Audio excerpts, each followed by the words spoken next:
চাস আমি একজন নবীর দ্বারাতে তোকে ধ্বংস করব। জোরে বলুন সুবহানাল্লাহ। ফেরাউন মিশরের বাদশা রাত্রি বেলায় আপনার স্বপ্ন দেখে। আল্লাহ পাক আল্লাহ তাআলা পৃথিবীর জমিনে এক নয় দুই নয় আপনার 18,000 মাখলুকাতকে আল্লাহ পাক আপনার সৃষ্টি করেছেন। সৃষ্টি যখন স্রষ্টার সঙ্গে আপনার পাল্লা দিতে চাইবে আল্লাহ পাক আল্লাহ তাআলা কোন না কোন দ্বারাতে তার অহংকারকে আল্লাহ তাবা করবে, ধ্বংস করবে। ফেরাউন বাদশা রাত্রি বেলায় স্বপ্ন দেখলো জ্বলন্ত একটা আগুন বাইতুল মুকাদ্দাসের দিক থেকে ফেরাউনের রাজপ্রাসাদ পর্যন্ত আসছে।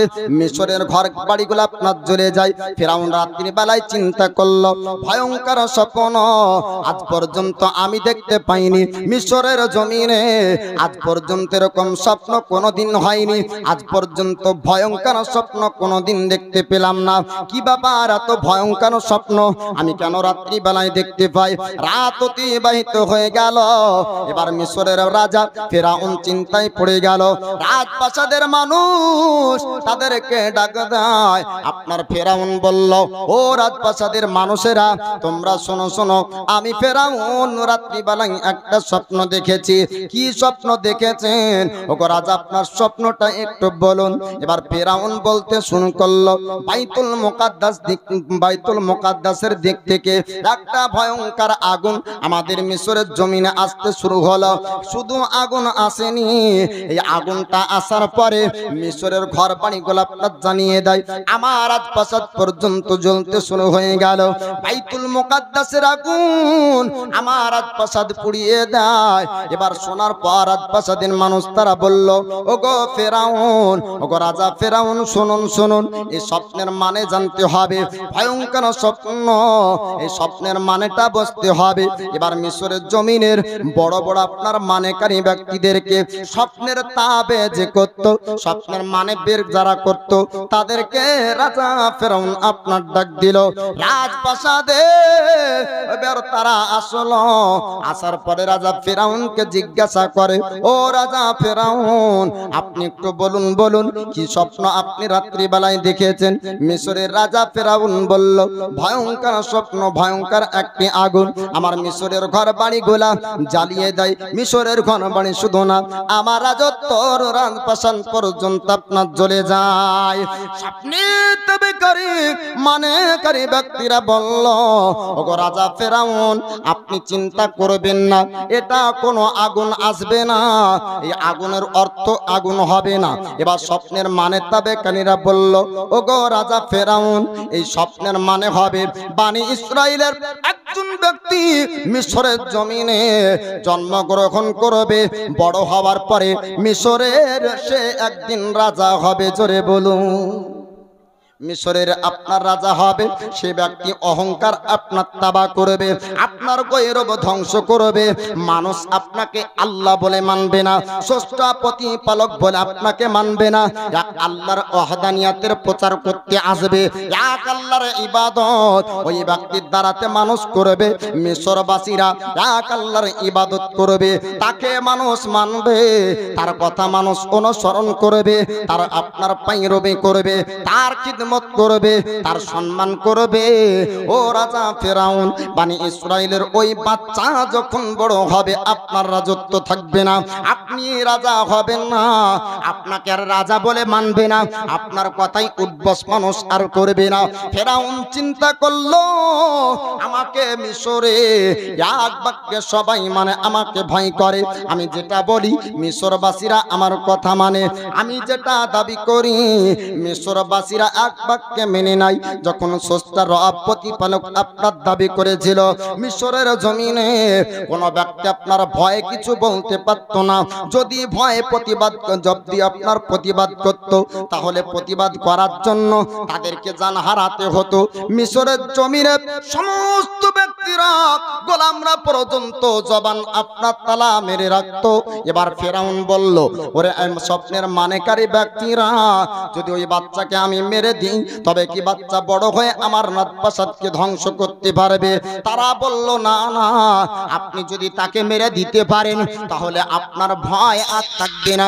ফেরাউন এবার রাজপ্রাসাদের সেনাবাহিনীদেরকে এলান আপনার করে দিল, ও রাজপ্রাসাদের সেনাবাহিনীরা, পুরো মিশরবাসীকে এলান করে দাও, জানিয়ে দাও, যত বানি ইসরাইলের বাচ্চা জন্মগ্রহণ করবে প্রত্যেকটি বাচ্চাকে বাচ্চা অবস্থায় জবাই করতে হবে। প্রত্যেকটি বাচ্চাকে জবাই করতে হবে। এক নয়, দুই নয়, কিতাবের মধ্যে আপনার বলা হয়েছে আপনার আল্লাহ পাকের আপনার বানি ইসরাইলে যত বাচ্চা আল্লাহ পাক দিয়েছিলেন সব প্রত্যেকটি বাচ্চাকে আপনার জবাই করত। 12,000 বাচ্চাকে আপনার জবাই করেছিল ফেরাউনের সেনাবাহিনীরা। কিন্তু আল্লাহ পাক আল্লাহ তাআলা যাকে জিন্দা রাখবে 12,000 কেন, 12,000 কেন, 12 লক্ষ যদি জবাই করে দেয় আমার আল্লাহ পাক আল্লাহ তাআলা ওই তবু ওই পয়গম্বর মুসা নবীকে জিন্দা রাখবেন। জোরে বলো, আল্লাহ যাকে পৃথিবীর জমিনে জিন্দা রাখবে জগৎ মারতে পারবে না, আল্লাহ যাকে মারবে জগৎ রাখতে পারবে না। আমরা যখন রোগে অবস্থায় থাকি, যখন আমরা রোগী হয়ে যাই তখন চিকিৎসার জন্য ডক্টরের কাছে যাই। অনেক ব্যক্তি দেখা যায় চিকিৎসা হওয়ার পরও মারা যায়, আর অনেকজন ব্যক্তিকে দেখা যায় বিনা চিকিৎসা তো বেঁচে যায়, ঠিক না? টাকা আছে, পয়সা আছে, ব্যাঙ্গালোর গেল, ভেলুর গেল, দামি দামি আপনার ডক্টরকে দেখে চিকিৎসা করালো, অপারেশন হয়েছে, তারপরেও দেখা গেল রোগীটা মারা যায়। অনেক ব্যক্তি গরিব আছে, একই রোগ তারও হয়েছে, একই অসুখ তারও হয়েছে, কিন্তু দেখা যায় ও রোগীটা মারা যায় না, জিন্দা থাকে। জোরে বলুন সুবহানাল্লাহ। আপনার বাঁচানের মালিক আল্লাহ, রাখার মালিক হলেন আল্লাহ। রূহ আত্মা নামক বস্তুটা যখন আল্লাহর হুকুম হয়ে যায়, আল্লাহর হুকুমে আপনার রূহ আত্মা নামক বস্তু বের হয়ে যায়। আল্লাহ পাক যতক্ষণ পর্যন্ত একজন মানুষকে পৃথিবীর মুখে রাখবে জগৎ মারতে পারবে না। আল্লাহ যখন হুকুম করবে মালাকুল মউত ফেরেশতা হযরত ইসরাইল আলাইহিস সালাম উপস্থিত আপনার হয়ে যাবে। 1 মিনিট আগে হবে না, 1 মিনিট পরে আপনার হবে না। ও যুবক রে, একটু আলোচনাটা শুনতে হবে। আল্লাহ পাক আল্লাহ তাআলা মুসা কালিমুল্লাহকে বানি ইসরাইলের মধ্যে পাঠাবেন এবং মিশরের জমিনে আপনার জিন্দা রাখবেন। 1 নয়, 2 নয়, 12,000 বাচ্চাকে আপনার জবাই করা হয়েছিল। মিশরের রাজা ফেরাউন বলল, আমার সেনাবাহিনী তোমরা শোনো, এলান করে দাও, যত বাচ্চা জন্মগ্রহণ করবে প্রত্যেকটি বাচ্চাকে জবাই করব। যত বাচ্চা জন্মগ্রহণ করবে তার মায়ের কোল থেকে বাচ্চাকে আপনার চিনিয়ে নিতে হবে। দাইমাকে নিযুক্ত করা হলো, দাইমাকে আপনার ঠিক করে রাখা হলো। দাইমা খবর দিত ফেরাউনি সেনাবাহিনীর কাছে, যখনই আপনার পুত্র সন্তান হয়ে যেত দাইমা বলতো, ও ফেরাউনি, ও ফেরাউনের সেনাবাহিনীরা অমুক বাচ্চা জন্মগ্রহণ করেছে। সঙ্গে সঙ্গে তারা চলে যেত, ছোরা নিয়ে আপনার বাচ্চাকে মায়ের কোল থেকে আপনার জবাই করে দিত। এই রকম করে বাচ্চা জবাইয়ের কাজ শুরু হয়ে গেল। মায়েদের অন্তরে এবার ভয় চলে আসলো, যদি পুত্র সন্তান হয় তবে বাচ্চা তো জবাই হয়ে যাবে। আল্লাহ পাকের কাছে ওই মায়েরা বলতো, মাবুদ আমাকে তুমি পুত্র দিও না, আমাকে কন্যা সন্তান দাও। যদি পুত্র সন্তানের জন্ম হয় তবে ফেরাউনিরা জবাই করবে। আজকাল আমাদের ঘরে পুত্র সন্তানের জন্য আল্লাহ পাকের কাছে আমরা দোয়া করি। ওরে বাপরে শোনেন, যদি কন্যা বাচ্চা কারো ঘরে চলে আসে মন খারাপ করবেন না, চিন্তা করবেন না। আমার দয়ার নবীন একজন শ্রেষ্ঠ সাহাবী, নাম তার আলী শেরে খোদা মুশকিল কোসা হায়দারে কারনা, তিনি বলেছেন যার ঘরে সর্বপ্রথম কন্যা সন্তানের জন্ম হয় আল্লাহ পাকের রহমত তার ঘরে নাজিল হয়। জোরে বলো, যদি কোনো ঘরে বেটির জন্ম হয় আমার রাসূলুল্লাহ বলে ওর ঘরে আল্লাহর রহমত আপনার বর্ষণ হয়, আল্লাহর রহমত তার ঘরে নাজিল হয়। আলী শেরে খোদা মুশকিল কোসা হায়দারে কারণ তিনি বলেন আল্লাহর রহমত তার ঘরে আসে। এবার তো সেই মায়েরা বলতো আল্লাহ আমার ঘরে কন্যা দিও না, কিন্তু তারা কন্যাকে ভয় করে না, ভয় করে না, ভারী মনে করে না, বোঝ মনে করে না। তাদের একটা চিন্তা ছিল যদি সে পুত্র সন্তান হয়ে যায়, তবে পুত্র সন্তান যদি হয়ে যায় জবাই হয়ে যাবে। আল্লাহ পুত্র সন্তান দিও না, আমাকে কন্যা সন্তান দাও। আল্লাহ পাক আল্লাহ তাআলা মুসা কালিমুল্লাহর মাকে জানিয়ে দেয় ওরে আমার বান্দি চিন্তা করে না, চিন্তা করো না, টেনশন করবে না, আমি আল্লাহ জিন্দা রাখবো ওই বাচ্চাকে পৃথিবীর জমিনে। আমি আল্লাহ তাকে পাঠাবো, তোমার গর্ভে থেকে পৃথিবীতে আসবে পুত্র সন্তান। আল্লাহ পাকের বান্দি মুসা কালিমুল্লাহর মা বললেন মাবুদ যদি আমার পুত্র সন্তান হয়ে যায় তবে তো জবাই করে দিবে। আল্লাহ পাক ইলহামের মাধ্যমে জানিয়ে দেয় ও আমার বান্দি চিন্তা করবেন না, টেনশন করবে না, যখন তোমার পুত্র সন্তান ভূমিষ্ঠ হবে তাকে তুমি স্তন থেকে দুধ পান করাবে। যখন তুমি মনে করবে যে ভয় এসেছে, প্রতিবেশীরা জেনেছে, ফেরাউনিরা জানতে পারবে, তখন তুমি ওই বাচ্চাকে দরিয়ার মধ্যে ভাসিয়ে দিবে। আমি আল্লাহ তাকে দরিয়ায় জিন্দা রাখবো। জোরে বলো। প্রত্যেকের মনে ভয় চলে আসলো, যদি পুত্র সন্তান হয় তবে ফেরাউনিরা জবাই করবে, ফেরাউনিদের হাতে পড়ে গেলে বাচ্চা জিন্দা থাকবে না, বাচ্চাকে তারা তো মেরে দিবে। এই রকম মুসা কালিমুল্লাহর মার মনে ভয় হলো। আল্লাহ পাক বলেন বান্দিরে আমি আল্লাহ জিন্দা রাখবো, ফেরাউন মারতে পারবে না, আমি আল্লাহ জীবিত রাখবো, ফেরাউনিরা মারতে পারবে না, পারবে না। আল্লাহ পাক ইলহামের মাধ্যমে মুসা কালিমুল্লাহর মাকে আপনার জানিয়ে দেয় এই রকম করে এক নয় দুই নয়, যেই দাইমা আপনারা 12,000 বাচ্চার খবরটা দিয়েছিল ফেরাউনের সেনাবাহিনীকে, ফেরাউনের সেনাবাহিনীকে যেই দাইমা আপনার খবর দিত, ওই দাইমা মুসা কালিমুল্লাহকে দেখার পর মহব্বত করবে। জোরে বলুন সুবহানাল্লাহ। আমার আল্লাহ পাক আল্লাহ তাআলা হযরত মুসা কালিমুল্লাহর চোখে আল্লাহ পাক একটা নূর আপনার দান করবেন। এবার আস্তে আস্তে যখন মুসা কালিমুল্লাহর পৃথিবীতে আসার আপনার সময় হয়ে গেল, আল্লাহর প্যারা বান্দি মুসা কালিমুল্লাহর মা তিনি আপনার চিন্তা যখন করতে শুরু করলেন, আল্লাহ পাক বললেন বান্দি রে আমি আল্লাহ ওয়াদা করলাম আমার ওয়াদা ভুল হবে না, আমার ওয়াদা মিথ্যা হবে না। আল্লাহ পাক ওয়াদা মোতাবেক মুসা কালিমুল্লাহকে দরিয়ায় জিন্দা রাখবে। ওই সময় একটা ভয় ছিল, দরিয়াতে বাচ্চা ছেলে তো দূরের কথা, দরিয়াতে বড় মানুষ থাকাও অসম্ভব ছিল। বড় বড় আপনার মাছ এবং পানির জীব জানোয়ারেরা খেয়ে নিত, কিন্তু আল্লাহ পাক যখন কাউকে জীবিত রাখবে, দরিয়ার মাছ তো দূরের কথা, দরিয়ার জীব জানোয়ার তো দূরের কথা, সারা জগৎ সারা দুনিয়া আল্লাহর ইশারায় চলে। জোরে বলুন সুবহানাল্লাহ।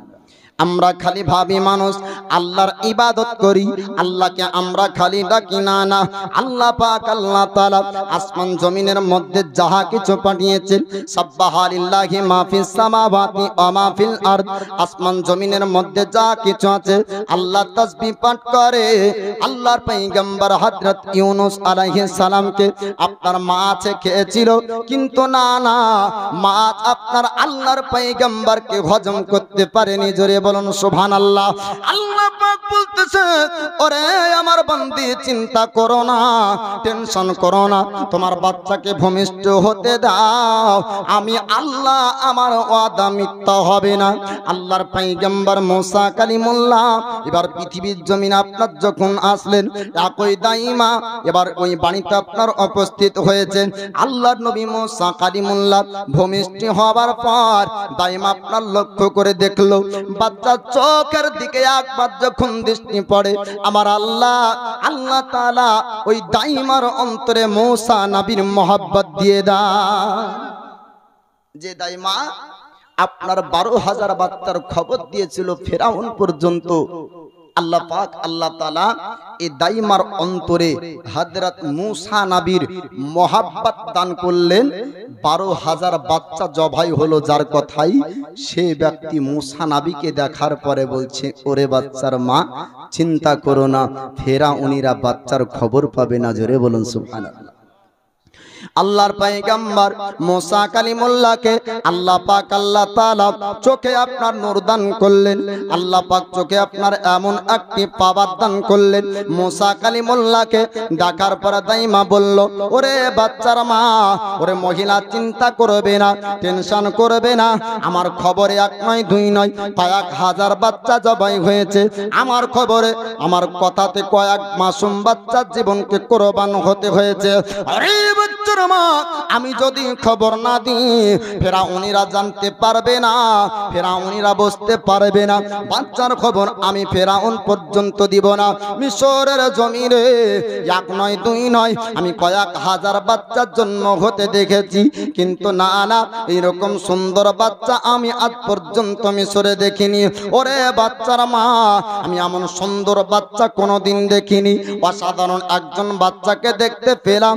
আল্লাহ পাক আল্লাহ তাআলা আদম পয়গম্বর থেকে নিয়ে কিয়ামত পর্যন্ত আপনার যত মানুষ পাঠাবেন, কোন মানুষ নবীগণের মতন হবে না। জোরে বলুন সুবহানাল্লাহ। আল্লাহ পাক আল্লাহ তাআলা পয়গম্বর নবীগণকে আলাদা আপনার রূপ দান করেছিলেন। মিশরের জমিনে আল্লাহ পাক একজন নবী পাঠিয়েছিলেন, নাম তার হযরত ইউসুফ আলাইহিস সালাম। ইউসুফ পয়গম্বরের চেহারাকে আপনার দেখে মিশরের জমিনের সমস্ত রমণীরা আপনার দিওয়ানে হয়েছিল। আপেল কাটতে কাটতে হাত পর্যন্ত কেটে যায়, তারা আপনারা বুঝতে পারে না আমার আল্লাহ পাক আল্লাহ তাআলা এত রূপ আপনার চেহারা দান করেছিল। আমার রাসূলুল্লাহকে আল্লাহ পাক এমন রূপ আপনার দান করেছিলেন। উম্মুল মুমিনিন আয়েশা সিদ্দিকা, তিনি আপনার লক্ষ্য করে দেখেন, রাত্রির অন্ধকারে আমার দয়ার নবী মুস্তাফা উম্মুল মুমিনিন আয়েশা সিদ্দিকার নিকে আসে। তো আয়েশা সিদ্দিকা বলে, হুজুর ও আল্লাহর পয়গম্বর, আপনি যখন আসছিলেন তো মনে হয় আকাশ থেকে পানি বর্ষণ হয়। আমার রাসূলুল্লাহ বলেন, আয়েশা ওটা পানির ফোঁটা ছিল না, ওটা রহমতের ফোঁটা ছিল, আর আমার চেহারার আলোতে উজ্জ্বল ছিল। জোরে বলুন। মেঘ চমকায় না পানি হওয়ার আগে? তো নবী আসছেন তো মনে হচ্ছে মেঘ চমকাইছে আর আলো হচ্ছে আর পানি পড়ছে। নবী বলছেন ওটা পানি না, মেঘ চমকানোর আলা না, ওটা হলো আমার চেহারার আলো, আর ওটি আল্লাহর রহমত। জোরে বলুন সুবহানাল্লাহ। হযরত মুসা কালিমুল্লাহ আলাইহিস সালামকে আল্লাহ পাক নূর দান করলেন চোখের মধ্যে, চোখের মধ্যে আপনার রূপ দান করেছেন, চেহারার মধ্যে আল্লাহ পাক আপনার নূর দান করেছেন। দাইমা বললেন, বাচ্চার মারে চিন্তা করবে না, আমি খবর দেব না ফেরাউন পর্যন্ত। এইরকম করে বাচ্চাকে দুধ পান করাতে আপনারা শুরু করলেন। কিতাবের মধ্যে আপনার লিপিবদ্ধ রয়েছে 1 নয় 2 নয় বাবা 3 মাস পর্যন্ত আল্লাহর পয়গম্বর মুসা আলাইহিস সালাম মায়ের দুধ পান করলেন। 3 মাস যখন হয়ে গেল, ফেরাউনিরা কিভাবে আপনার বুঝতে পেরেছে বনি ইসরাইলের ঘরে একজন পুত্র সন্তানের জন্ম হয়েছে, কিন্তু এখনো পর্যন্ত জবাই হলো না। এবার ফেরাউনের সেনাবাহিনীরা তারা জানার পর ছুটতে শুরু করলো ঘোড়ার পিঠে। আস্তে আস্তে মুসা নবীর বাড়ি পর্যন্ত আপনার চলে আসে। মুসা কালিমুল্লাহর বোন দেখার পর আপনার বললেন, ওগো মা জননী, আপনার পুত্র মুসাকে আর মনে হয় বাঁচানো সম্ভব হবে না। ফেরাউনিরা জানতে পেরেছে, ফেরাউনিরা হয়তো বুঝতে পেরেছে আপনার বাচ্চাকে জবাই করবে, আপনার বাচ্চাকে মেরে ফেলবে। মুসা কালিমুল্লাহর মা তিনি চিন্তায় পড়ে গেলেন, আর বেটিকে বললেন, বেটি রে একটু লক্ষ্য করে দেখ ওই ঘোড়ার পাহাটির শব্দটা কার ঘোড়ার পাহাটির শব্দ। বাইরে আপনার যাওয়ার পর দেখা গেল মুসা কালিমুল্লাহ কালিমুল্লাহর বোন, তার নাম ছিল আপনার মারিয়াম। মারিয়াম দেখানোর পর বললেন, ও মা জননী, এটা অন্য কোন ঘোড়ার পাহাড়ি না, মিশরের ফেরাউনের সেনাবাহিনীদের ঘোড়ার পাহাড়ির শব্দ। আল্লাহর নবী মুসা কালিমুল্লাহর মা, তিনি কাঁদতে কাঁদতে দুই চোখ দিয়ে পানি ঝরে যায়। আল্লাহ পাককে ডাক দিয়ে বললেন, মাবুদ, তুমি ওয়াদা করেছিলে আমার বাচ্চা জিন্দা থাকবে, তুমি ওয়াদা করেছো আমার বাচ্চা মারা যাবে না, তুমি ওয়াদা করেছো আমার বাচ্চা ফেরাউনরা জানতে পারবে না। আল্লাহ, তোমার ওয়াদা কি মিথ্যা হবে? আল্লাহ পাক আওয়াজ দেয়, ওরে আমার বান্দি, তুমি চিন্তা করো না, টেনশন করো না, আমি আল্লাহ, আমার ওয়াদা আপনার মিথ্যা হবে না। আল্লাহ পাকের পয়গম্বর মুসা কালিমুল্লাহ এবার কোথায় জিন্দা থাকবে? এবার মুসা কালিমুল্লাহর মা, তিনি কাঁদতে কাঁদতে নিজের ছেলেকে আপনার জ্বলন্ত আগুনের আপনার চুলার মধ্যে আপনার রেখে দিলেন। কাঁদতে কাঁদতে জ্ঞান হারিয়ে যায় মুসা কালিমুল্লাহর মা, তিনি আপনার কিছুক্ষণ সময়ের জন্য ঘুমিয়ে গেলেন। ফেরাউনের সেনাবাহিনীরা বাড়ির মধ্যে আপনার প্রবেশ করলো। পুরো বাড়িটা একবার চক্কর লাগিয়ে দেখলো, কোন জায়গাতে বাচ্চার সন্ধান পেল না। জোরে বলো আমার আল্লাহ পাক, আল্লাহ তাআলা ওই আগুনের মধ্যে আল্লাহর পয়গম্বর হযরত মুসা কালিমুল্লাহকে আপনার রেখেছেন। কিন্তু না না, আর আগুন ছিল না, আগুন ছিল না। মুসা নবী আগুনে যাওয়ার পর ফুল বাগিচা হয়ে যায়। আল্লাহ পাকের একজন নবী, নাম তার ইব্রাহিম খলিলুল্লাহকে নমরুদ চেষ্টা করেছিল আগুনে পোড়ানোর। আল্লাহ পাক বলছে, আগুন রে, আমার নবী ইব্রাহিমকে যখন ফেলবে তুই আগুন থাকবি না, ফুল বাগিচা হয়ে যাবি। যখন আগুনে ফেলা হলো, আগুন থাকে না বা ফুল বাগিচা হয়ে যায়। হযরত মুসা কালিমুল্লাহ যিনাকে আপনার আগুনে রাখা হলো, ফেরাউনের সেনাবাহিনীরা পুরো বাড়িটা আপনার ছানবিন করে দেখলো, কোন জায়গাতে বাচ্চার সন্ধান তারা পেল না। এবার তারা বাড়ি থেকে চলে যায়। মুসা কালিমুল্লাহর বোন মারিয়াম বলে, ও মা জননী, আপনি উঠুন উঠুন, চিন্তা করবেন না, টেনশন করবেন না, আপনার বাচ্চার সন্ধান ফেরাউনরা বুঝতে পারেনি। এবার মুসা কালিমুল্লাহর মা, তিনি আপনার ঘুম থেকে জাগলেন। ঘুম থেকে ওঠার পরে বলেন, ও বেটি, জানিয়ে দাও, একটু বলো বলো আমার পুত্র মুসা কোথায়? এবার মারিয়াম বলে, ও মা জননী, আপনি কি বুঝতে পারেননি, জানতে পারেননি? আপনি ফেরাউনের সেনাবাহিনীদের ভয়ে জ্বলন্ত আগুনে আপনার পুত্রকে ফেলে দিয়েছিলেন। এবার সঙ্গে সঙ্গে চড়তে লাগলেন। মা জননী সন্তানের কথা শোনার পরে বাচ্চার কাছে যখন যাই, আল্লাহ পাক, আল্লাহ তাআলা আগুন নিভিয়ে জায়গাকে ঠান্ডা করে দিয়েছেন। জোরে বলুন সুবহানাল্লাহ। মুসা কালিমুল্লাহর মা জানতে পারলেন আল্লাহর ওয়াদা মিথ্যা হবে না, আল্লাহর কথা মিথ্যা হবে না।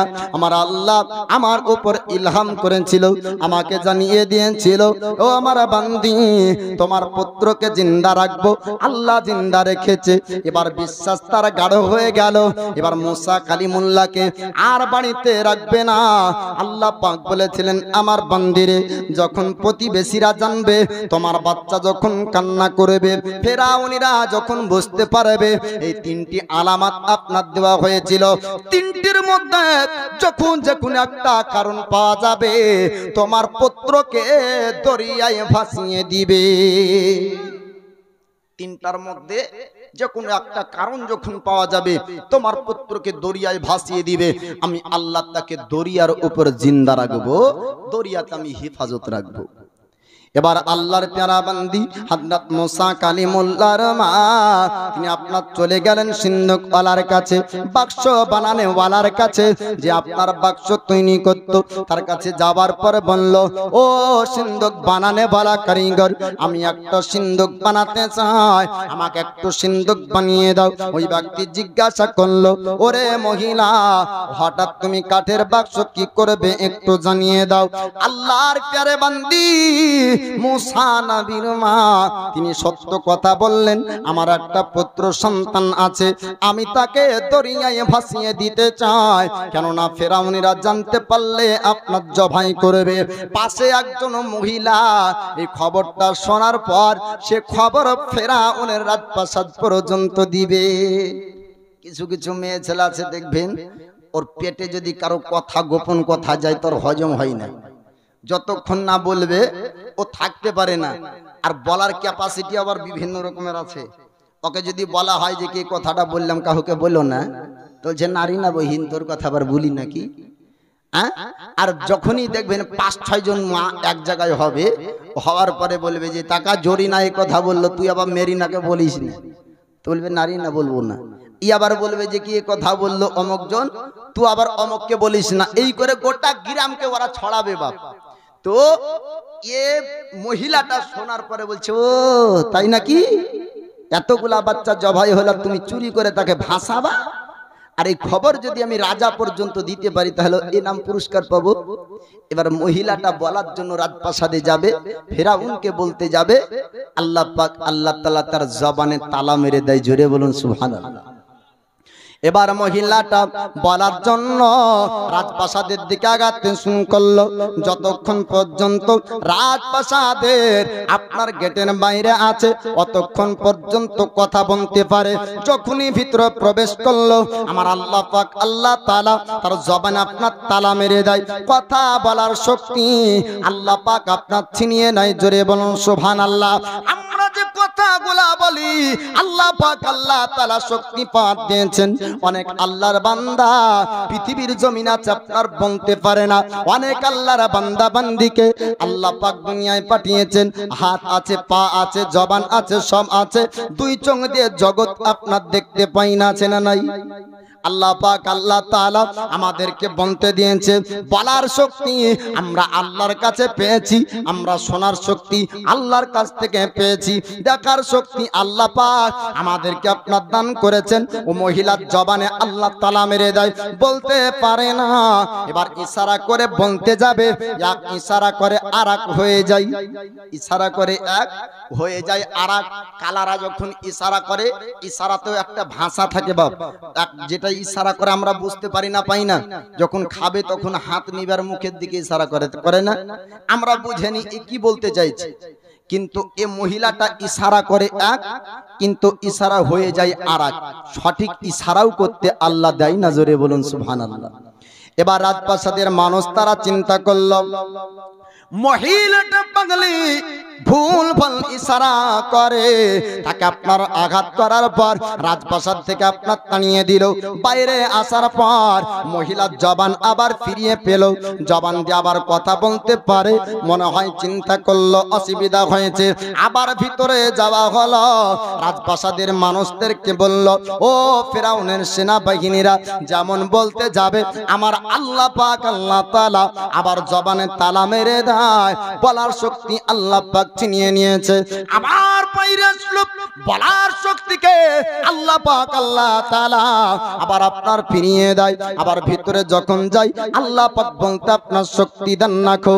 আবার বাইরে আসার পর বললেন, মাবুদ আমি যখন রাজপ্রাসাদের বাইরে আসি আমি কথা বলতে পারি, আমি যখন ভিতরে যাই আর কথা বলতে পারি না, বলতে পারি না। আল্লাহ আমি বুঝতে পেরেছি এই বাচ্চাকে তুমি জিন্দা রাখতে চাও, এই বাচ্চাকে তুমি জীবিত রাখতে চাও, এই খবর তুমি ফেরাউন পর্যন্ত দিতে দিবে না।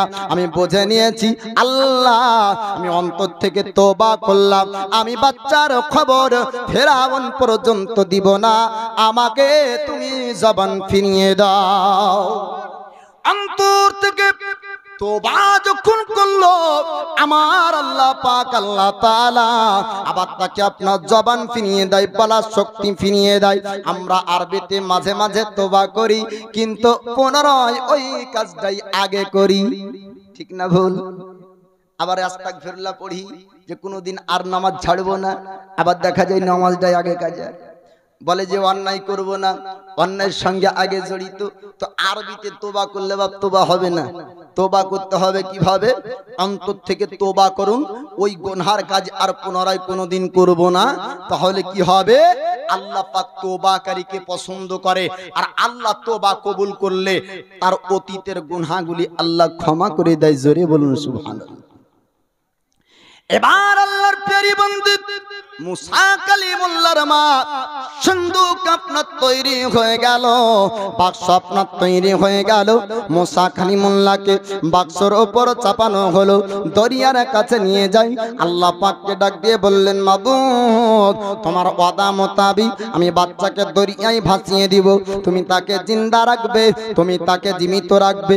আল্লাহ পাক বললেন, আমার বান্দিরে চিন্তা করবে না, টেনশন করবে না, দরিয়ার মধ্যে ভাসিয়ে দাও, আমার প্রতি ভরসা রাখো, আমি আল্লাহ তাকে জিন্দা রাখবো, আমি আল্লাহ তার হেফাজত করব। আল্লাহর প্রতি ভরসা রেখে মুসা কালিমুল্লাহর মা এবার দরিয়ার মধ্যে হযরত মুসা কালিমুল্লাহকে ভাসিয়ে দিলেন। 3 মাসের পয়গম্বর, 3 মাসের নবী মুসা কালিমুল্লাহ তিনি আপনার দরিয়ায় ভাসতে শুরু করলেন। এবার ফেরাউনের রাজপ্রাসাদের মানুষ, ফেরাউনের রাজপ্রাসাদের মহিলারা ওই দরিয়াতে আপনার গোসল করতে গিয়েছিল। একটা পণ্ডিতের কাছে তারা গিয়েছিল একদিন, একটা কবিরাজের কাছে গিয়েছিল একদিন। কবিরাজের কাছে যাওয়ার পর ফেরাউন বলেছিল, কবিরাজ আমার একমাত্র কন্যা, আমার একমাত্র একটা বেটি, তার অসুখ হয়েছে, কেউ ভালো করতে পারে না। ও যুগের বড় কবিরাজ, আপনি কি ভালো করতে পারবেন? যুগের আপনার বড় কবিরাজ মিশরের জমিনে বলেছিল, ও গো মিশরের রাজা ফেরাউন, আমি পর্যন্ত ভালো করতে পারবো না, তবে দরিয়ায় অপরিচিত একজন মানবের সঙ্গে সাক্ষাৎ হবে, ওই মানবের সঙ্গে সাক্ষাৎ হয়ে তোমার বেটির রোগ ভালো হয়ে যাবে। জোরে বলুন। ওই অপরিচিত মানব অন্য কেউ না, আল্লাহর পয়গম্বর মুসা কালিমুল্লাহ। সুবহানাল্লাহ। আলম শেখ একটু নারা দেন তো, নারায়ে তাকবীর, নারায়ে রিসালাত। এই দেখেন এই মাদ্রাসার উন্নতি কল্পে জালসা, আলম শেখ 2000 টাকার দাতা, বলেন জিন্দাবাদ। মুর্তজা 1000। সুবহানাল্লাহ, নারায়ে তাকবীর, নারায়ে রিসালাত। মুর্তুজ 1000 টাকার দাতা, আল্লাহ তার দানকে কবুল করুক, আমিন ইয়া রাব্বাল আলামিন। তো আমি বলতেছিলাম যে হযরতে মুসা কালিমুল্লাহকে দরিয়ায় ভাসানো হলো। আল্লাহ পাক ওয়াদা করেছেন, হে আমার বান্দি, আমি আমার নবী মুসাকে জিন্দা রাখবো এবং দরিয়াতে হিফাজত রাখবো। এবার দরিয়ায় ভাসছেন রাজপ্রাসাদের এই ফেরাউনের সেনাবাহিনী এবং মহিলারা ও দরিয়াতে গিয়েছেন। আল্লাহ পাক আল্লাহ তাআলা এই দরিয়াতে মুসা কালিমুল্লাহকে ওই দরিয়া থেকে উঠিয়ে রাজপ্রাসাদে, ফেরাউনের রাজপ্রাসাদে মুসা নবীকে রাখবেন এবং মুসা নবীর মায়ের স্তন থেকে দুধ পান করাবেন। জোরে বলুন সুবহানাল্লাহ। রিজিকের মালিক কে?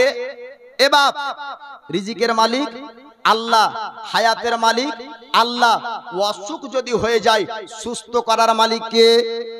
আল্লাহ। তাহলে দয়ার নবী, মায়ার নবী তিনি বলেছেন যে সাদকায়ে জারিয়া হলো বালা মুসিবতকে দূর করে দেয়। কি করে বাপ? বালা মুসিবত দূর করে দেয়। আমরা যখন কঠিন অসুস্থতে পড়ে যাই, বাপ মা সন্তান সন্ততি অনেকজন ব্যক্তি যখন বাপের সামনে সন্তান ছটফট করে, লাখ টাকা হলেও চিকিৎসা করে না, ফেলে দেয়। আলিচান 1000, এই 1 লাখ টাকা লাগলেও চিকিৎসা করে না, ফেলে দেয় বাপ? চিকিৎসা করে। যদি মায়ের অসুখ হয়ে যায় তো আমরা চিকিৎসা করি না? করি। একজন যোগ্য বাপের যোগ্য বেটা মায়ের ইশক মহব্বতে যেন মার বালা মুসিবত আল্লাহ দূর করে দেয়। হজ করতে গেলে 4 লক্ষ টাকা খরচ হয়। দয়ার নবীর হাদিস উঠিয়ে দেখুন, আমার নবী বলেছেন কোন সন্তান যদি মার চেহারাকে একবার মহব্বতে দেখে নাই, মাকবুল হজের সব পাওয়া যায়। জোরে বলবেন না? এ মা জননীর মহব্বতে 5000 টাকা এ মাদ্রাসাতে দিনেওয়ালা একজন ব্যক্তি আছেন, একটু চট করে আছেন। জি, এই মুসা নবীর আর ফেরাউনের ঘটনা আপনাদেরকে শোনাবো। এটা কি বললেন লালচাঁদ? সুবহানাল্লাহ, নারায়ে তাকবীর, নারায়ে রিসালাত। আলী চাঁদ 1000 টাকার দাতা, বলেন জিন্দাবাদ। সুবহানাল্লাহ। কি নাম? রফিকুল 500 টাকার দাতা, আল্লাহ তার দানকে কবুল করুক, আমিন রাব্বাল আলামিন। বিজয় হাবিবিকা সাইয়্যিদুল আম্বিয়া ওয়াল মুরসালিন। আইদুল, এই দেখেন আইদুল 500 টাকা দিয়েছেন। আমি বলতেছিলাম যে মায়ের ইশক মহাব্বতে, মায়ের প্রেম ভালোবাসায় আপনার যোগ্য মায়ের যোগ্য সন্তান যদি থাকেন, মাত্র একজন 5000 টাকা দেওয়ার মতো একজন মায়ের সন্তান আছে যে না মাকে ভালোবাসি, মায়ের চেহারাতে আপনার চেহারা দেখলে হজের সওয়াব পাওয়া যায়, মায়ের পায়ের নিচে জান্নাত পাওয়া যায়। জোরে বলুন সুবহানাল্লাহ। মার খিদমত করলে নসিবে জান্নাত হয়, মার দোয়াতে আলিম হওয়া যায়, মার দোয়াতে ওলি হওয়া যায়। হ্যাঁ, আপনার হযরত মালিক বিন দিনার, তিনার অনেক লম্বা চড়া ঘটনা আছে। এক যুবককে রাস্তায় বসে বসে কান্না করতে দেখছে। আল্লাহর ওলি মালিক বিন দিনার যুবককে বলে, যুবক ও নওজওয়ান, তুমি এত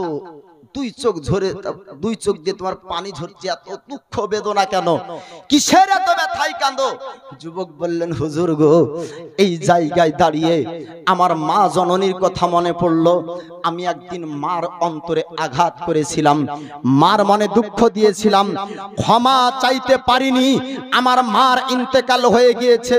হুজুর, আজ আমার দুই চোখ দিয়ে পানি ঝরছে এই কারণে, আমার মা জননী যদি আমাকে ক্ষমা না করে, আল্লাহর সাদের জান্নাত পাবো না।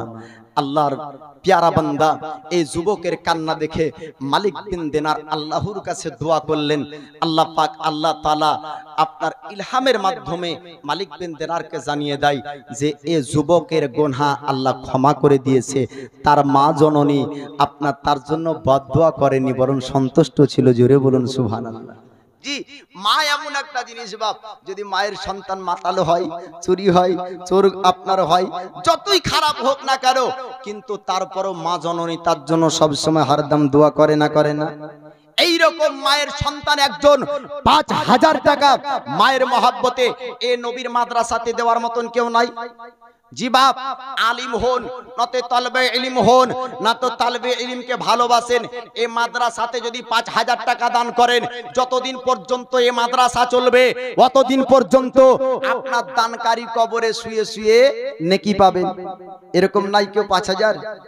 একজন যোগ্য মায়ের যোগ্য সন্তান নবীর ঘর মাদ্রাসাতে দেওয়ার মতন দুইজন মিলে 2500 করে আসেন। একটু চট করে আসেন।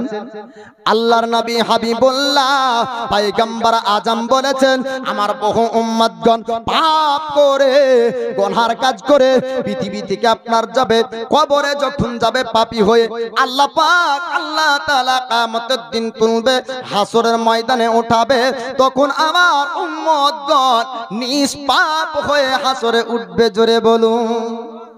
হাদিসে আছে বাপ, কি হয়ে? পাপ করে দুনিয়া থেকে যাবে আর হাসরে উঠবে নিষ্পাপ হয়ে।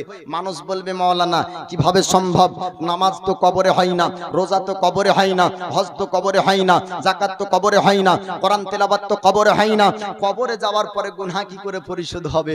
আমার দয়ার নবী, আমার মায়ার নবী বলেন যে সাদকায়ে জারিয়া যারা করে দুনিয়া থেকে যাবে, সাদকায়ে জারিয়ার নেকিগুলা কবরে জারি থাকবে। জোরে বলুন সুবহানাল্লাহ। কবরে এ নেকিগুলা যেতে থাকবে, আর যেতে যেতে যেতে যেতে কি হবে? তার অতীতের গুনাহগুলি আপনার পরিশোধ হয়ে যাবে। এরকম আছেন 5 জন ব্যক্তি 1000 টাকা করে নিয়ে আসেন তিনি নবীর ঘর মাদ্রাসাতে। এই মাদ্রাসায় তলবে ইলম পড়বে, এই মাদ্রাসাতে কোরআন ও হাদিসের শিক্ষা হবে, এই মাদ্রাসার আলিম হবে। আর আপনি মাদ্রাসায় দান করে মারা যাবেন, তো আপনি কবরে শুয়ে থাকবেন, আপনার কবরে সওয়াব নেকিগুলা যাবে। 5 জন ব্যক্তি 1000 টাকা করে। একটু চট করে আসেন বাপ, একটু আসেন। 5 জন ব্যক্তি, তারপরে আপনাদেরকে আলোচনা শোনাবো। একটু আসেন, 5 জন ব্যক্তি আসেন। মায়ের দিলে তে ব্যথা কখনো দিও না, কোনো দিন দিও না, দুঃখ দুঃখিনী রবে, সুখেতে খুশি হবে, ছেলের সুখের তরে মামরতে রাজি হবে। মায়ের পাক কদমের নিচে, মায়ের পাক কদমের নিচে জান্নাতের ঠিকানা, মায়ের দিলেতে ব্যথা কখনো দিও না, কোনো দিন দিও না। মা জননীর দোয়া যারে লেগে যাবে, যত চাওয়া পাওয়া খোদা মিলিয়ে দিবে। মায়ের দুয়ায় যাই গো পাওয়া, মায়ের দুয়ায় যাই গো পাওয়া কাবার মদিনা। মায়ের দিলেতে ব্যথা কখনো দিও না, কোনো দিন দিও না। জি বাপ, অন্তরের খবর মৌলবি জানে না, আপনার পকেটের খবর মৌলবি জানে না, কিন্তু আমার আল্লাহ খবর জানে না, জানে না? এ বাপ, জানে না, জানে না? আজ দিওয়ার মতন শক্তি ক্ষমতা পাওয়ার আছে, এ টাকা যদি আপনি সাদাকায়ে জারিয়া না করে যান, হাসরের ময়দানে আল্লাহ পাক যখন মানুষকে তুলবে, মানুষ সেই সময়তে আল্লাহকে বলবে, মাবুদ আর একবার যদি সুযোগ পেতাম দুনিয়াতে, গুনাহ করে আসতাম না নেকি করে আসতাম। আল্লাহ পাক আপনার জিন্দেগির আমলগুলিকে আয়না স্বরূপ সামনে দেখিয়ে দিবে। আয়নাতে যেমন ফর্সা মানুষকে ফর্সা দেখা যায়, কালো মানুষকে কালো দেখা যায়, আল্লাহ পাক আপনার জীবনের আমলগুলি আয়না স্বরূপ সামনে করবে। তখন দেখতে পাবেন জীবনে যে গুনাহগুলি করেছেন ওটাও দেখতে পাবেন, নেকিগুলা করেছেন ওটাও দেখতে পাবেন। কিরামিন ও কাতিবিন কে আল্লাহ পাক আপনার কাঁধে আমার কাঁধে বসে রেখেছেন। একটা নেকি হলো ওটাও লিখে, একটা গুনাহ হলে সেটাও লিখে। 1000 দেওয়ার মতন আপনার ব্যক্তি এ সামনে নাই। 5 জন ব্যক্তি পাক পাঞ্জাতনের মহাব্বতে, নবীর ঘর এই মাদ্রাসার প্রতিষ্ঠানের মহাব্বতে একজন ব্যক্তি করে, মাত্র 5 জন ব্যক্তি আছেন, 1000 টাকা করে। জি, আজ না হয় 1 মাস পরে দিবেন সুবহানাল্লাহ নগদ। কি নাম? বেনামে সুবহানাল্লাহ। এই দেখেন একটা চাচা আছে, বলে নামের দরকার কি, নেকির জন্য আমি দান করেছি, নাম কামানোর জন্য না।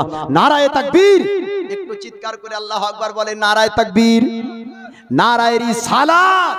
এই দেখেন বেনামে মাদ্রাসায় 1000 টাকার দাতা, বলেন জিন্দাবাদ সুবহানাল্লাহ। আল্লাহ তার দানকে কবুল করুক, আমিন ইয়া রাব্বাল আলামিন।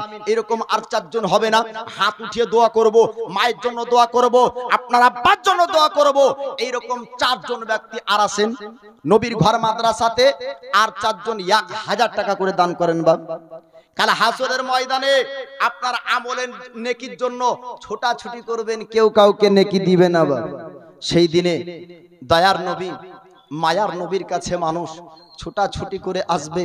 আসার পরে আল্লাহর হাবিবকে বলবে, আখেরি পয়গম্বর, ওগো আল্লাহর বন্ধু, ওগো আল্লাহর দোস্ত, আপনি আমাদের সুপারিশ করুন, আমাদের শাফাআত করুন। আল্লাহর হাবিব সাজদায় চলে যাবেন। আল্লাহ পাক বলবেন, আমার বন্ধু আপনি সাজদা থেকে মাথা উত্তোলন করেন, আমি আল্লাহ আপনার শাফাআত কবুল করব, আপনি যেটা চাইবেন আপনাকে দিব। আমার দয়ার নবী মায়ার নবী সুপারিশ করে সেই কিয়ামতের দিন জান্নাতে নিয়ে যাবে। ও নবীর ঘর মাদ্রাসাতে মাত্র 1000 টাকা করে। আর 4 জন দাতাকে দেখতে চাই। আর 4 জন ব্যক্তি নান, একটু চট করে আসেন। বাপ, অনেক যুবক তরুণ যুবকরা রয়েছেন, কেরালায়, গুজরাট, মুম্বাই, হায়দ্রাবাদ কাজ করতে যান। আল্লাহ আপনার ব্যবসাতে বরকত দান করবেন, রিজিকে বরকত দান করবেন, খেতে খামারে বরকত দান করবেন। কেউ এরকম নাই কোন যুবক? একজন যুবক আসেন, মাত্র 4 জন ব্যক্তি আসবেন, আপনাদেরকে আলোচনা শোনাবো। বাপ, এই ফেরাউনের ঘটনা শুনবেন, মুসা নবীর ঘটনা আপনারা শুনতে পাবেন, যে আল্লাহ পাক আল্লাহ তাআলা এই হযরত মুসা কালিমুল্লাহকে শুধু দরিয়ার উপরে না, মুসা কালিমুল্লাহ এ জালালি মেজাজি পয়গম্বরের ঘটনা আপনারা শুনবেন। 4 জন যুবককে বলবো, মায়ের মহব্বতে, যে মা জননী তোমাকে আমাকে কত কষ্ট করে বড় করেছে, আজ ও মা জননীর জন্য মাত্র 4 জন যুবক 1000 টাকা করে। মায়েদের মধ্যে কোন মা নবীর মাদ্রাসাতে একজন মা আমার 1000 টাকা দিয়ে পাঠাবেন। কমিটির ভাইকে বলবো আপনারা একটু মায়েদের কাছে যাবেন। আপনারা কলেজে পড়ে, স্কুলে পড়ে, মাস্টার হয়ে, ডাক্তার হয়ে, মাস্টারের বাপ অহংকার করে চায়ের দোকানে, আলিমের বাপের কি অহংকার আপনাদেরকে শোনাবো। একটাও আপনার বাপ মাস্টার যদি বানায় অহংকার করবে, আমার ছেলেকে মাস্টার বানাতে পারলাম। ডক্টর যদি বানায় অহংকার করবে, আমার ছেলেকে ডক্টর বানাতে পারলাম। কেননা বেতন তার 50,000 টাকা, বেতন তার 60,000 টাকা। একজন আলিমের বাপ তার কি দুনিয়ায় অহংকার নাই, গৌরব করতে পারবে না? আলিমের বাপ চায়ের দোকানে জবানে তালা লেগে যায়, কেননা তার বেটাকে আলিম বানিয়েছে। দুনিয়ার বেতন তার মাত্র 5,000 টাকা, দুনিয়ার বেতন তার 7,000 টাকা। ওরে বাপ জানেরা, ও দিনদার মুসলমান ভাইরা, এটা আপনার সঠিক অহংকার জায়গা না। ও গৌরব অহংকার ওই জায়গাতে হবে যখন বাপের ইন্তেকাল হবে। গ্রামবাসী বলবে, ওরে 60,000 বেতনওয়ালা মাস্টার পিছন কাতারে যা। ও 50,000 ওয়ালা বেতনের ডাক্তার তুই পিছন কাতারে যা। 70,000 বেতনের ওয়ালা প্রফেসর পেছন কাতারে যা। 5,000 ওয়ালা বেতনের আলিম তোর বাপের জানাজার নামাজ পড়া। জোরে বলুন। গ্রামবাসীরা যখন একজন আলিমকে বাপের জানাজার নামাজ পড়াতে বলবে, মায়ের জানাজার নামাজ পড়াতে বলবে, এর থেকে আর অহংকার গৌরব কিসের যে নিজের সন্তান নিজের জানাজার নামাজ পড়াবে? শুধু তাই না, শুধু তাই না, ডক্টর মাস্টার বানানোর পরে মরার পরে মায়ের কবরের সামনে দাঁড়িয়ে সূরা ইয়াসিন পড়তে পারবে না, সূরা আপনার ইয়াসিন তিলাওয়াত করতে পারবে না, দোয়া পড়তে পারবে না। একজন হাফিজে কোরআন যদি বানাতে পারেন, আলিমে দিন যদি বানাতে পারেন, কারিয়ে কোরআন যদি বানাতে পারেন সন্তানকে, তাহলে কবরের সামনে দাঁড়িয়ে দাঁড়িয়ে মা জননীর কবরে আল্লাহর পবিত্র আপনার কোরআন তেলাওয়াত করবে, আপনার সূরা তেলাওয়াত করবে, আল্লাহর কাছে আপনার দোয়া করবে। আপনার যদি আলিম না বানাতে পারেন, তলবা ইলম বানিয়ে দেন, ওটাও আপনার পারলেন না, তাহলে কি করবেন? অন্যের ছেলে যখন মাদ্রাসায় পড়বে তাকে ভালোবাসেন, আল্লাহকে বলেন মাবুদ নিজের সন্তানকে আলিম করতে পারলাম না, আয় আল্লাহ কাল কিয়ামতের দিন যেতে হবে। আমার দয়ার নবী মুস্তাফা বলেছেন, পৃথিবীর জমিনে যাকে যে ভালোবাসবে, যার সঙ্গে যে দোস্তি রাখবে, আল্লাহ পাক কিয়ামতের দিন তার সঙ্গে তার আপনার হাসন করবে। আজকে দুনিয়ার বুকে আলিম না বানাতে পারলেন, নিজের সন্তানকে হাফিজ বানাতে পারেননি, যারা আপনার অন্যের ছেলেকে মাদ্রাসায় দিয়েছে তাদেরকে আপনার সহযোগিতা করুন। ওই মাদ্রাসার প্রতিষ্ঠানে যদি দান করেন, আল্লাহ পাককে আপনার বলতে পারবেন মাবুদ নিজের সন্তানকে আলিম বানাতে পারিনি, নিজের সন্তানকে আমি হাফিজ বানাতে পারিনি, কিন্তু যে মাদ্রাসাতে আলিম তৈরি হতো, যে মাদ্রাসাতে হাফিজ তৈরি হতো, আমি অর্থ দিয়ে শরীক হয়েছি, আমি যেন হাসরের দিনে ওই আলিমের সঙ্গে উঠতে পারি। জোরে বলুন। আল্লাহ পাক আল্লাহ তাআলা দুনিয়াতে যার সঙ্গে দোস্তি মহাব্বত রাখবেন, কিয়ামতের দিন তার সঙ্গে তুলবে। আপনার ছেলেকে আলিম বানাতে পারেননি, আপনার ছেলেকে হাফিজ বানাতে পারেননি, এই মাদ্রাসার যারা শিক্ষা অর্জন করবে, এই মাদ্রাসাতে দান করে আপনি শরীক হয়ে যান। কিয়ামত আপনার মাদ্রাসার উপর হবে না, কিয়ামত মসজিদের উপর হবে না, কিয়ামত আপনার নবীর রওজার উপর হবে না, কিয়ামত পবিত্র ঘর কাবার উপর হবে না, কিয়ামত হাদিসের উপর হবে না, কিয়ামত আপনার পবিত্র কোরআনের উপর হবে না।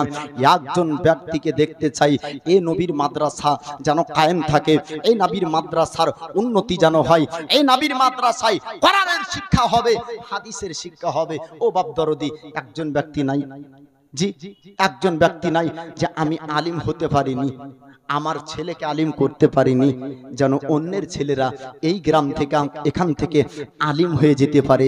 এর জন্য 1000 টাকা দেওয়ার মতন, 1000 টাকা দেওয়ার মতন একজন ব্যক্তি হবে না? একটু হাত উঠিয়ে বলেন না। একজন যুবক বলেন, যে একজন যোগ্য মায়ের সন্তান বলেন, একটু হাত উঠিয়ে বলেন, ও মাওলানা জালসা শুনতে এসেছি, পকেটে তো টাকা আনিনি, 1 মাস পরে দিয়েন, একটু নামটা লিখিয়ে দেন, 1 মাস পরে দিয়েন, 15 দিন পরে দিয়েন, হবে না? 2 মাস পরে দিয়েন, এরকম হবে না? আপনার চারিপাশে আপনাকে ওয়াসওয়াসা দিবে শয়তানে যে না না টাকা দিস না, কিন্তু যদি দিয়ে যেতে পারেন বাপ, কাল কিয়ামতের দিন এই রকম করে বলার সুযোগ পাবেন, শোনার সুযোগ পাবেন না, এরকম বলার লোক থাকবে না। কাল কিয়ামতের দিন আপনার সব রেখে কালে হাসরে উঠতে হবে। জি সুবহানাল্লাহ মিরাজ শেখ নারায়ে তাকবীর নারায়ে রিসালাত সত্তার গফার নাম তুমি সব জেগে দাতা maaf করে দিও আল্লাহ যত গুনাহ খাতা আহারে পিয়ারা খোদার বান্দা কোথায় বসেছিল নবীর মাদ্রাসাতে দেখো মিরাজ শেখ 1000 টাকা দিল যে আশাতে জিনিয়াতে করে গেল দান কবুল করিয়া নিও পাক সুবহানাল্লাহ আমিন সুবহান শেখ নারায়ে তাকবীর এখানকার মানুষ বলছে হুজুর আপনাকে নিয়ে এসেছে ভাড়া করে তাকবীর আপনি দিবেন নারায়ে তাকবীর আপনি বলবেন আল্লাহু আকবার আপনি বলবেন জি আমরা খালি শুনবো বলবো না যে আল্লাহু আকবার বললে 80টি নেকি পাওয়া যায় কটা নেকি পাওয়া যায় 80টি নেকি পাওয়া যায় একটা নেকির জন্য ছুটিয়ে দেখেন কিয়ামতের দিন একটা নেকি কেউ দিবে না একবার আল্লাহু আকবার বলবেন তো নেকি পাবেন একবার জোরে তাকবীর লাগান নারায়ে তাকবীর নারায়ে তাকবীর নারায়ে রিসালাত 1000 টাকার দাতা কিনা সুবহান শেখ 1000 টাকার দাতা এই দেখেন তিনজন হলো পাক পাঞ্জাতনের মহব্বতে পাঁচজন হলে আমি অধম আমি গুনাহগার আপনাদের সন্তানের তুলনায় আপনাদের ছেলের বয়সের আপনাদের ছোট